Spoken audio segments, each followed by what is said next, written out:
AP CM Chandrababu Naidu Hastina బాట పట్టారు. TDP Mahanadu ముగిసిన వెంటనే కడప ఎయిర్పోర్ట్ నుంచి నేరుగా ఢిల్లీకి బయలుదేరారు.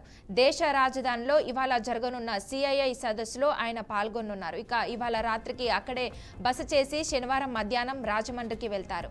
గున్నపల్లిలో పెన్షన్ పంపిణీ కార్యక్రమంలో పాల్గొంటారు. ఇక జూన్ 1న ఆదివారం కావడంతో ఒకరోజు ముందే పెన్షన్ లబ్ధిదారులకు నగదు అందజేయనున్నారు.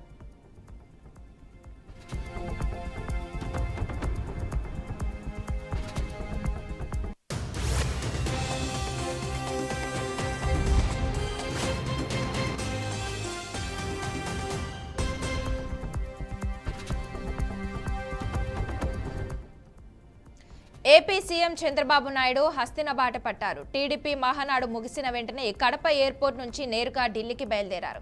దేశ రాజధానిలో ఇవాళ జరగనున్న సిఐఐ సదస్సులో ఆయన పాల్గొనున్నారు. ఇక ఇవాళ రాత్రికి అక్కడే బస చేసి శనివారం మధ్యాహ్నం రాజమండ్రికి వెళ్తారు. ఇక గున్నపల్లిలో పెన్షన్ పంపిణీ కార్యక్రమంలో పాల్గొంటారు. జూన్ 1న ఆదివారం కావడంతో ఒకరోజు ముందే పెన్షన్ లబ్ధిదారులకు నగదు అందజేయనున్నారు.